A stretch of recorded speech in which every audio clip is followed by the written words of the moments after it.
As I've mentioned at certain points in this course, I'd like to discuss the topic of sequences now.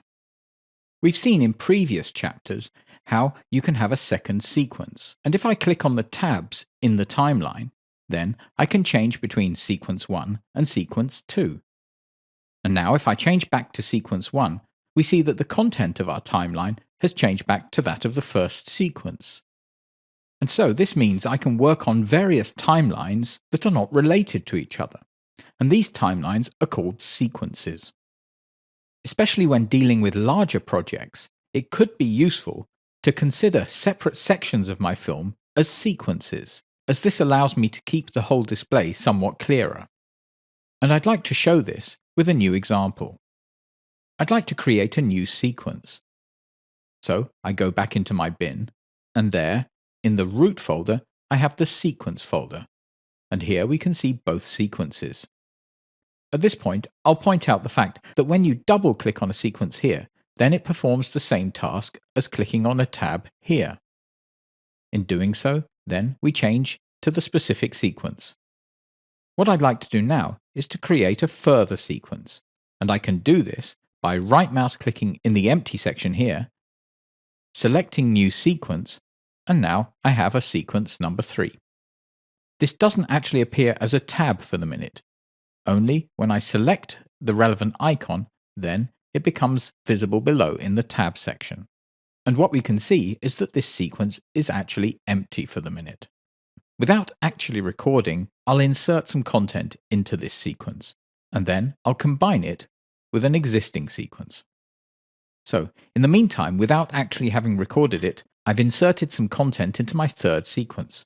And I've used our on-screen intro, and then I've added 2 titles just after it. Of course, I could add much more content, but for our example, this is exactly what we need. I'll play it so that we can see what's in there.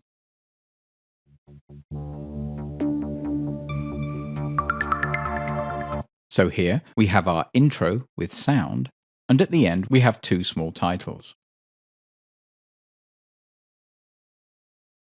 And this is our sequence 3. And I'd like to show you now how we can use this third sequence, sequence 3, as the intro for our sequence 1. So I'll change back to sequence 1, and then I go into this sequence folder, and there I can see all 3 sequences that exist. And now I can simply insert sequence 3, just like any other clip, at the beginning and use it as an intro. The same rules apply to this as when we insert any other clips. So I don't feel the need to repeat those right now, as we've covered most of them during this course.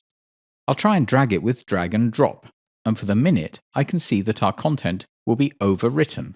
So, before I insert it, I have to change the insert mode, and also I have to make sure that all tracks will respond to this insert mode by making sure they are marked here.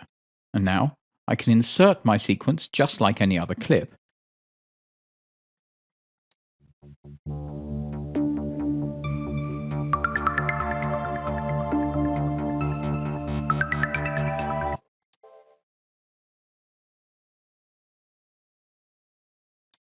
And all the content of my film is moved along. So you can see that here we have everything that was in our sequence. And that's an excellent method to work on separate sections of a larger project and to bring them back together again later. In relation to this, I'd like to show you something else that is rather interesting.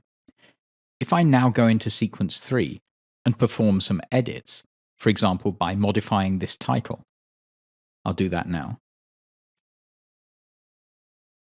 I'll write some other text here. And of course I'll save it.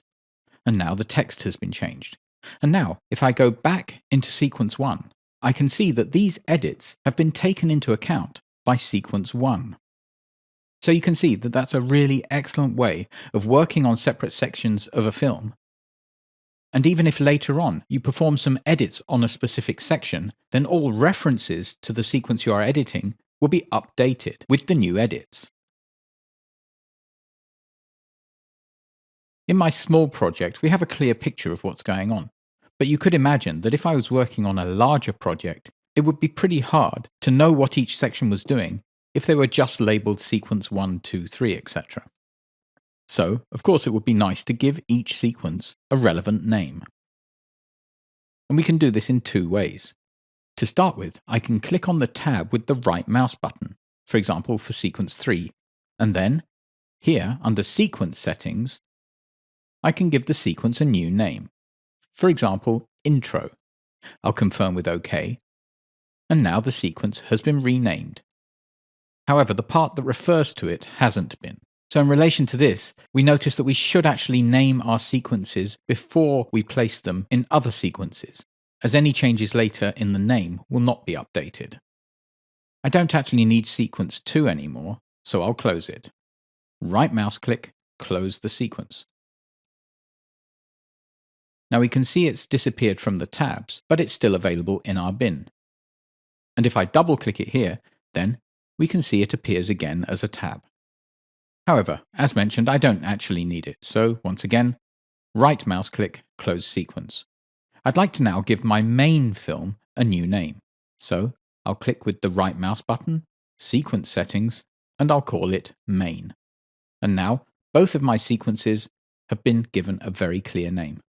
And this is very important, that each sequence has a relevant name when you are dealing with multiple tabs.